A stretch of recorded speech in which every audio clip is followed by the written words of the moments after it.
Hello friends, स्वागत है आपका एक बार फिर से टेस्टपुर में। और टेस्टपुर में आज हम डिस्कस करेंगे वेटनरी असिस्टेंट सर्जन का जो एग्ज़ाम हुआ है, पशु चिकित्सक जो सहायक का एग्ज़ाम हुआ है 28 तारीख को, 28 अगस्त में। उस एग्ज़ाम में कई सारे नए प्रश्न पूछे गए हैं और ऐसे क्वेश्चंस एमपीपीएससी कहाँ से ला रही है उसको भी हम यहाँ पर बताएंगे। अगर अभी तक आपने हमारा यूट्यूब चैनल सब्सक्राइब नहीं किया है तो आप उसको सब्सक्राइब कर लीजिएगा। अगर आप फेसबुक पर यह वीडियो देख रहे हैं तो प्लीज़ चैनल को लाइक कर लीजिएगा और इस वीडियो को शेयर जरूर कीजिएगा। चलिए आगे बढ़ते हैं। पहला प्रश्न है, मध्य प्रदेश के किस जिले में प्रसिद्ध पर्यटन स्थल भेड़ाघाट अवस्थित है? तो इसका सही आंसर साथियों जबलपुर है। इसमें कोई टाइम वेस्ट करने की ज़रूरत नहीं है, ज़्यादा महत्वपूर्ण क्वेश्चन नहीं है। लेकिन अगला क्वेश्चन जो है वह करंट अफेयर्स से आया है और यह फुटबॉल की संतोष ट्रॉफी फाइनल मैच के बारे में था। 2022 का संतोष ट्रॉफी फाइनल किसने जीता था? तो इसमें डायरेक्ट फैक्ट है, केरल ने पश्चिम बंगाल को हराया था और इसका सही आंसर साथियों सेकंड जाएगा। ओके, चलिए आगे बढ़ते हैं। आप हमारी ऐप भी डाउनलोड कर सकते हो जहां पर भी वीडियो उपलब्ध होते हैं और हमारी टेस्ट सीरीज भी बेहद ही कम दाम में 49 रुपीज़ में एसआई की टेस्ट सीरीज आपको मिल जाएगी। हिंदी के लिए हिंदी की टेस्ट सीरीज है जो कि व्यापम के और आगे आने वाले सभी एग्जाम्स के लिए आपको मिलेगी। और इसके अलावा असिस्टेंट रजिस्ट्रार की अगर तैयारी कर रहे हैं तो उस पर भी वीकली टेस्ट अवेलेबल हो रहे हैं। अगला क्वेश्चन है, मध्य प्रदेश सरकार द्वारा जन सहभागिता के माध्यम से शुरू किया गया वृक्षारोपण अभियान निम्नलिखित में से कौन सा है? अंकुर है, फ्रेंड्स ऑफ अर्थ है, हरियाली है, हरित क्रांति है। तो माननीय मुख्यमंत्री जी ने अंकुर अभियान चलाया था। ठीक है, इसको आपको याद रखना है।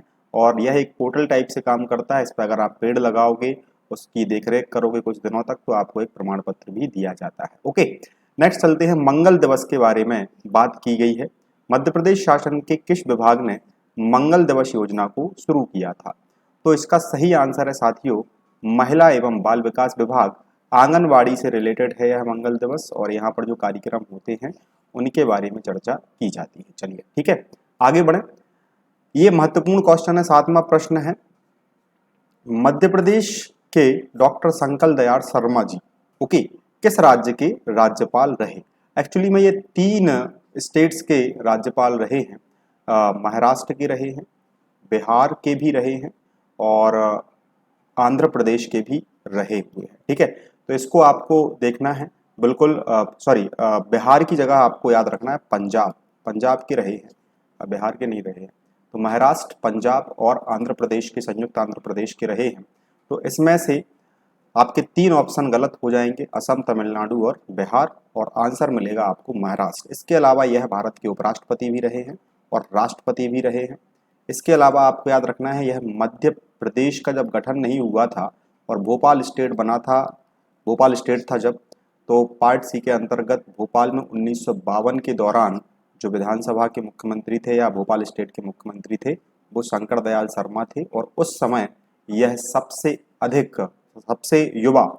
युवा मुख्यमंत्री पूरे देश में थे, 1956 के पहले जो भोपाल था उसके। ठीक है, और इन्हीं की बहुत सारी मेहनत थी कि भोपाल को ही इन्होंने राजधानी बनाने में अथक मेहनत की थी। ठीक है, अगला क्वेश्चन है, मध्य प्रदेश के किस जिले में ओरछा स्थित है? ओके, तो पहले टीकमगढ़ में था लेकिन अब टीकमगढ़ ऑप्शन में ही नहीं दिखेगा आपको। क्यों? क्योंकि यह निवाड़ी जिले के अंतर्गत आ गया है और झांसी बॉर्डर से 10 किलोमीटर के पीछे ही ओरछा में रामलला सरकार का मंदिर है, सावन भादो मीनार है, हरदौल की मनौती और हरदौल का कटोरा है, जहांगीर महल है। ठीक है, बेतवा नदी यहाँ से गुजरती है और मंदिर तो श्रृंखला आपको पता ही होगी कितने सारे यहाँ पर मंदिर है। तो चतुर्भुज मंदिर है यहाँ पर। ठीक है, ये क्वेश्चंस आपको बन सकते हैं यहाँ से, तो ये भी आपको याद रखना है। ओरछा महोत्सव भी मनाया गया था 2019 में और 8 मार्च के आसपास।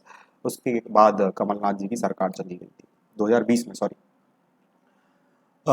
9वां क्वेश्चन है कि किस वर्ष राज्य ग्रामीण विकास संस्थान की स्थापना जबलपुर में की गई थी, जो अब महात्मा गांधी राज्य ग्रामीण विकास एवं पंचायत राज संस्थान के नाम से जाना जाता है?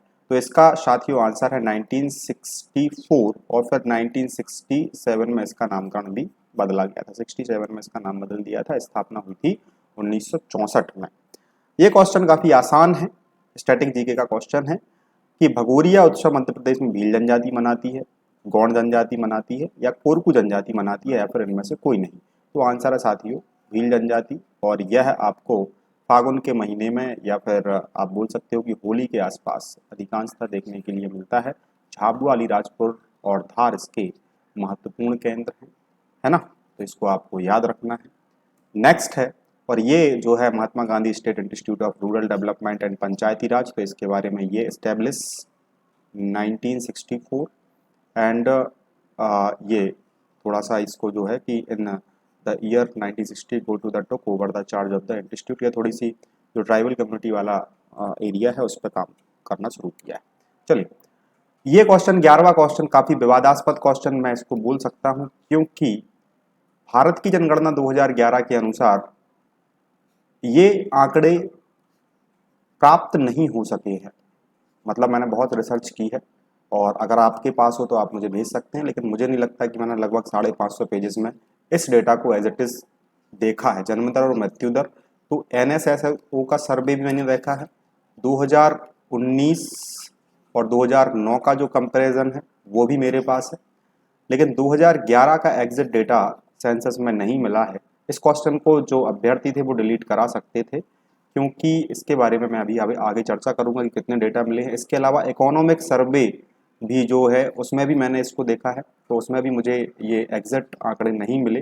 हालांकि अगर यहाँ पर वृद्धि दर की बात की जाती तो वो अलग थी, और अगर ये कुछ, क्योंकि ये 8.2 के आसपास मिलता है 2009 और 2012 के आसपास, तो 6.1 होना लाजमी नहीं है। हालांकि आयोग ने इसके लिए ए माना है, तो हम भी इसको ए मान रहे हैं, और अगर चैलेंज कर सकते थे तो ठीक थी। चलो नेक्स्ट है, मध्य प्रदेश के किस सिंचाई परियोजना को शहीद चंद्रशेखर आजाद परियोजना के नाम से भी जाना जाता है? तो इसका सही सीधा सीधा आंसर है जोवट, और जोवट में यह हटनी नदी है एक, उस पर बनी हुई है, और धार के आसपास इसको आप देख सकते हो। ठीक है, चलिए नेक्स्ट क्वेश्चन है, इसके बारे में मैंने आपको चर्चा की है कि ये बर्थ रेट है बाय रेसिडेंस दिया गया है स्टेट्स का।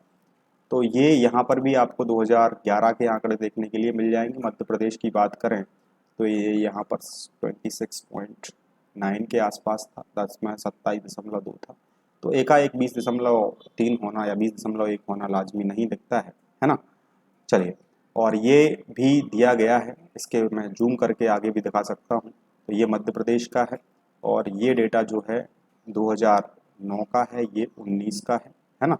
और ये मृत्यु दर का 2019 का डेटा है, और ये 2009 का डेटा है।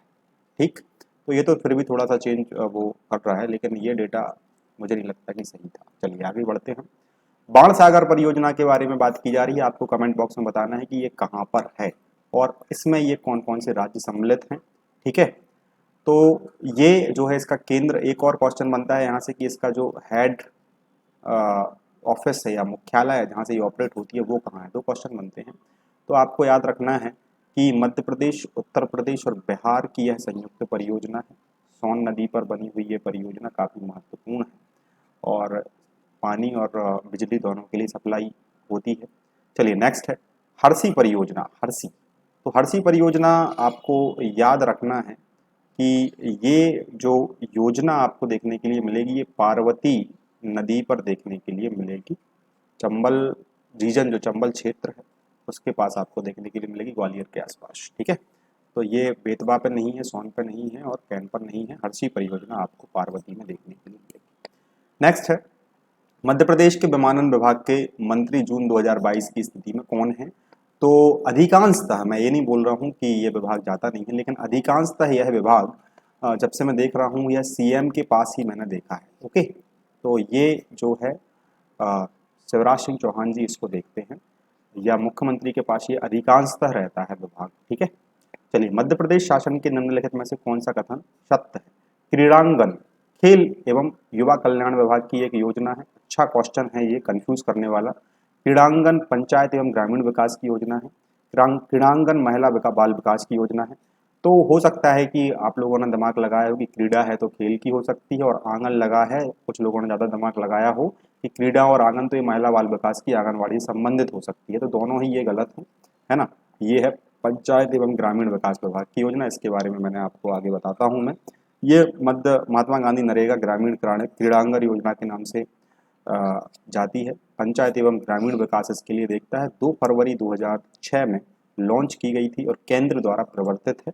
तो इसके बारे में मैंने ये वेबसाइट से डेटा निकाला है, इसको आप देख सकते हैं। ओके, चलिए नेक्स्ट क्वेश्चन है रंगत दोहा। काफ़ी अच्छा क्वेश्चन मिला ये, और कई सारी मध्य प्रदेश की किताबों में ये रंगमंच शैली दी नहीं गई है, और आपको जान करके हैरानी होगी कि ये क्वेश्चन एक बहुत अच्छे राइटर ने भी इसको कवर किया हुआ है। तो ये माच की शैली है, रंगत दोहे।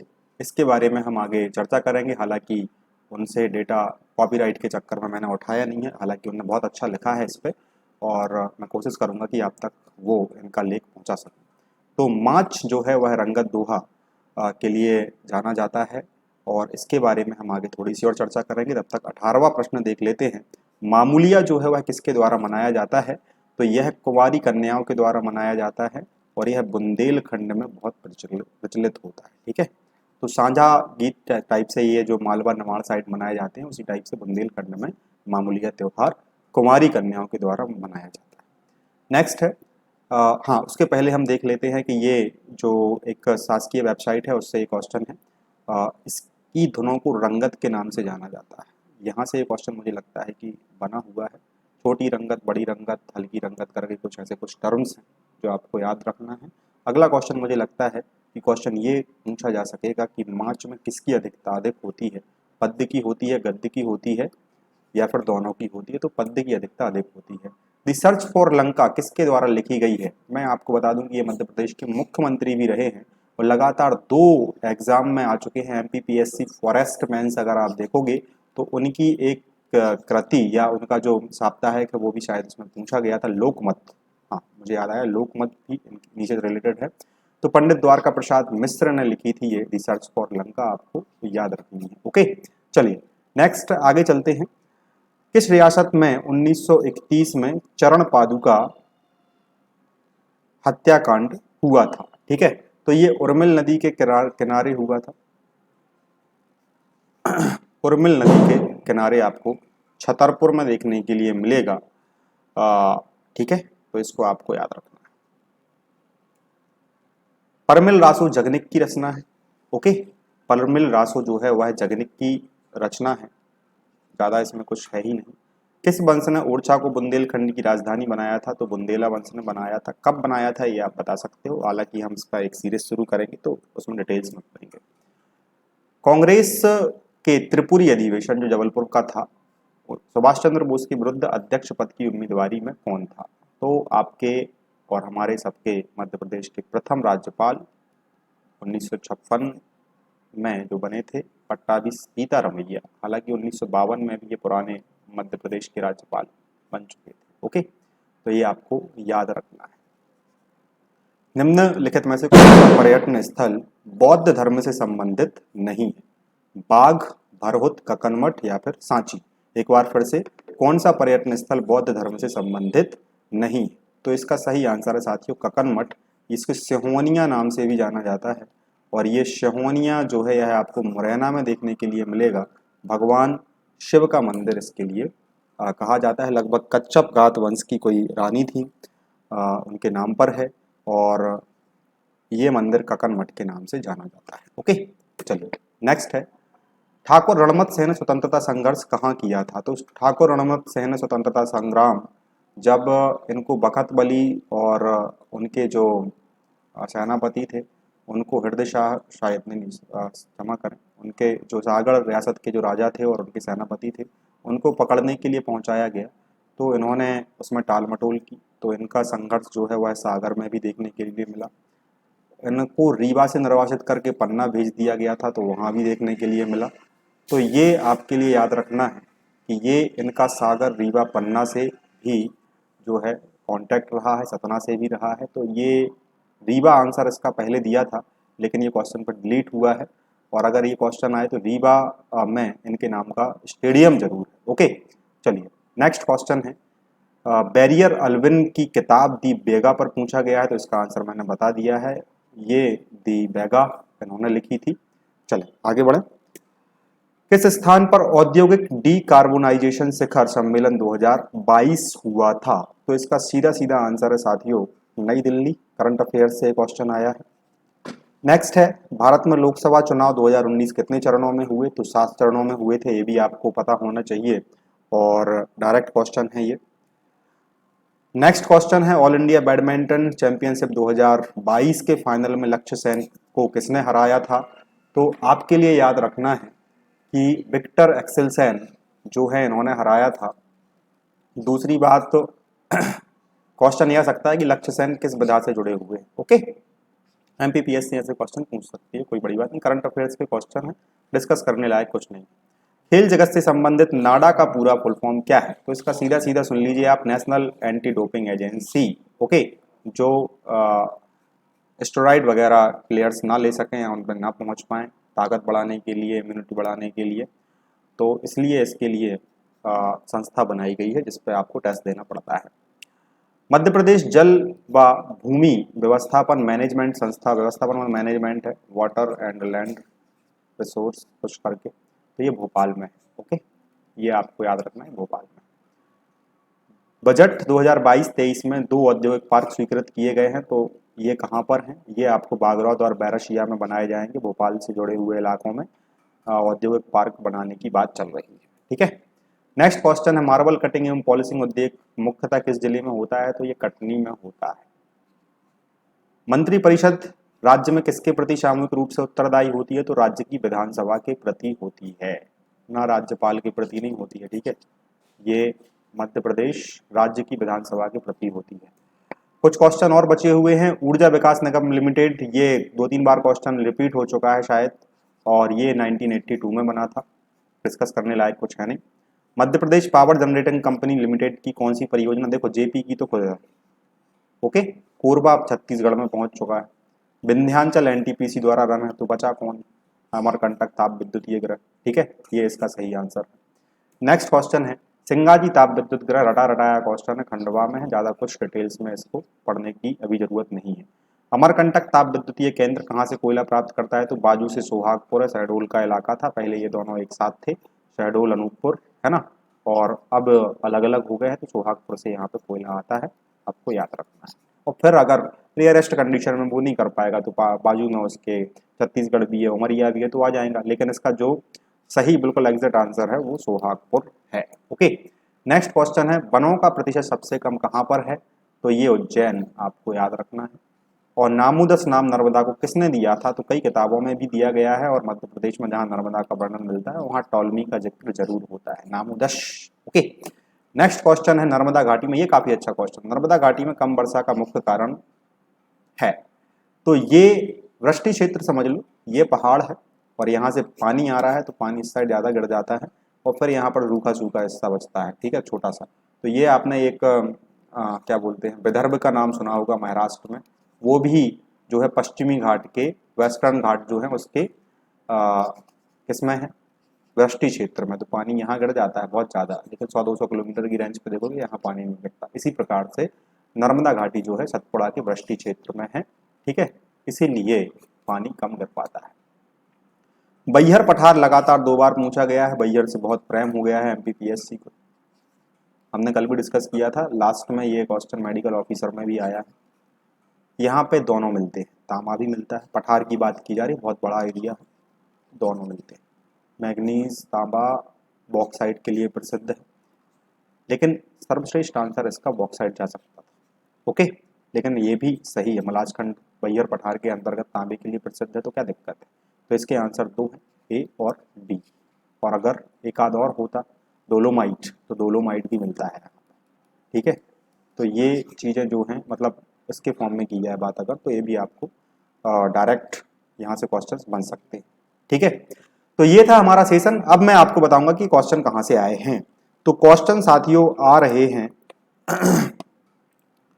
मध्य प्रदेश में जो गवर्नमेंट की वेबसाइट है, जो करंट अफेयर्स से रिलेटेड जो क्वेश्चंस आप देखते हो वो। दूसरी बात, जो कला और संस्कृति में कुछ नई चीजें होती हैं देश के स्तर पर, वहां से वो लिंक करके पूछ रहे हैं। ठीक है, मध्य प्रदेश में जो अपडेटेड लोग लिख रहे हैं उनको आप फॉलो कीजिए, लेकिन उनसे सोर्स जरूर पूछिए कि कहाँ से आ रहा है, ठीक है। और बाकी मैं आपको सजेस्ट करूंगा कि मध्य प्रदेश से रिलेटेड जो वेबसाइट्स हैं उनको आप ज़रूर फॉलो कीजिए, वहाँ से डायरेक्ट क्वेश्चन आते हैं, है ना। और वो क्वेश्चन लगभग उनका वेटेज 20 क्वेश्चंस के आसपास है। तो मिलते हैं साथियों अगले लेक्चर में, और एक बार फिर से चैनल को सब्सक्राइब करें, बेल आइकॉन जरूर दबाएं, और फेसबुक पे अगर वीडियो देख रहे हैं तो फेसबुक पे हमारे पेज को लाइक करें और इस वीडियो को शेयर करें, ताकि आप तक हम और वीडियोस पहुंचाने के लिए प्रयासरत हो सकें। काफ़ी अच्छा कंटेंट देने के लिए प्रतिबद्ध हैं। आप हमारे ऐप को जरूर डाउनलोड करें टेस्ट4, जिसकी लिंक जो है मैंने डिस्क्रिप्शन बॉक्स में लिखी हुई है, और बहुत ही रीजनेबल जो प्राइस है उस पर हम टेस्ट सीरीज आपको जो दे रहे हैं विथ व्याख्या की, हिंदी की है, और अभी असिस्टेंट रजिस्ट्रार की चल रही है। पीएससी की टेस्ट सीरीज भी हम चलाते हैं, लेकिन अभी उसमें हम और अच्छा बेहतर काम करने की कोशिश कर रहे हैं, और वो नए रूप में लेकर के आपके पास आएंगे। मिलते हैं अगले लेक्चर में। धन्यवाद। जय हिंद, जय भारत।